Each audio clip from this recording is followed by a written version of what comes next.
Okay, we have here a 1-week-old Irish sport horse, Fillie Foal.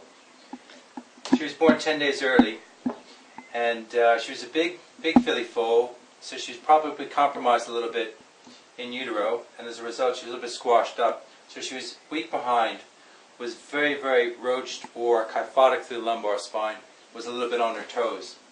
This is the third time she's been checked, and she's improved considerably. Along with her chiropractic adjustments, of course, she had concurrent veterinary care, which consisted of oxytocin injection, which also helped her along the way quite a bit.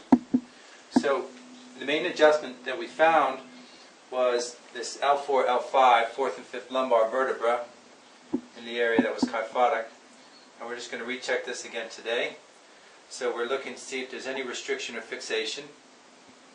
And where we find a little bit of restriction, we release it with a small bit of pressure. The other area that we found to be involved was the near or left hind sacroiliac joint here. So we involve a little bit of pressure on that joint, and as you can see, it doesn't require much force at all. It's about being accurate and specific.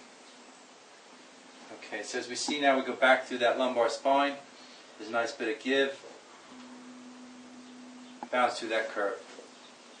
We always want to make sure that we check the entire spine, particularly up at the atlantal occipital joint here, as this is important to be able to flex, to use themselves properly.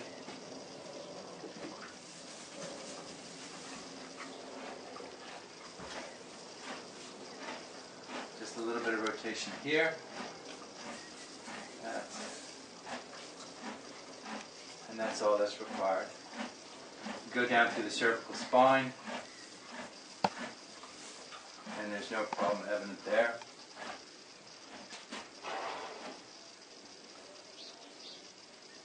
Back through to recheck the lumbars.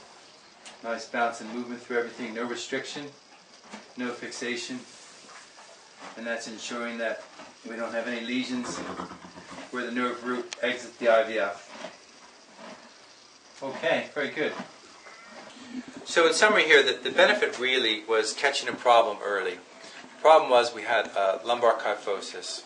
That was a result of this foal being compromised, a large foal inside the mare there. We caught it within the first couple of days. Along with the veterinary care, it's made a considerable improvement now. So what was potentially a big problem has been avoided. That's really the benefit in preventive and proactive work, that if we were to leave that alone and allow that to be established in a pattern in this animal, we would affect the way it moves, and then of course its muscular development and its proprioception. Proprioception is how the brain gets information from the body and affects the animal's athletic movement and gross movement as well. So the purpose of early intervention is to get the best possible outcome for the animal. It's a valuable animal. We want to see her do really well.